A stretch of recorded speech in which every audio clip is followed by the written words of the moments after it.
ഞാൻ അടുത്തിടെ ഒരു സംസ്കൃത ശ്ലോകം കേട്ടായിരുന്നു. എനിക്കത് ഇഷ്ടമായുണ്ട് ഞാനതൊന്ന് എക്സ്പ്ലെയിൻ ചെയ്യാം. ഓക്കെ. ശനൈ പന്ഥ ശനൈ കന്ധ ശനൈ പർവതമസ്തകെ ശനൈർവിദ്യ ശനൈർവിത്തം പഞ്ചൈതാനി ശനൈ ശനൈ. നമ്മുടെ ജീവിതത്തിലെ ഏറ്റവും ബെസ്റ്റായ കാര്യങ്ങൾ ഒരു ദിവസമോ ഒരു മാസമോ കൊണ്ടൊന്നും അല്ല ഉണ്ടാകുന്നത്. ക്ഷമയോടെ മടുപ്പില്ലാതെ കാത്തിരിക്കണം. ക്ഷണൈ പന്ഥ. ഓരോ യാത്രയും പൂർത്തിയാകുന്നത് ഓരോ ചുവടുകൾ ചേർന്നാണ്. ക്ഷണൈ കന്ധ. ഓരോ നൂലിഴയും ക്ഷമയോടെ ചേർക്കുമ്പോഴാണ് മനോഹരമായ വസ്ത്രങ്ങൾ ഉണ്ടാകുന്നത്.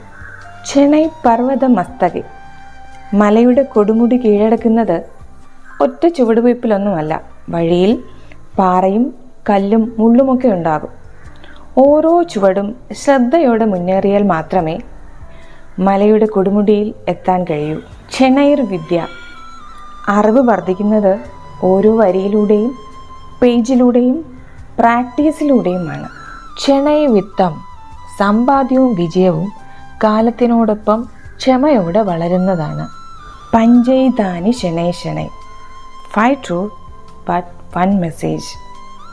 ജീവിതത്തിലെ ഏറ്റവും ബെസ്റ്റായ കാര്യങ്ങൾ വന്നു ചേരാൻ സമയമെടുക്കും. അത് ആരോഗ്യമാകട്ടെ, അറിവാകട്ടെ, വിജയമാകട്ടെ, നല്ല ബന്ധങ്ങളാകട്ടെ, whatever it may be. So do not rush the process but trust the process. Move slowly but never stop.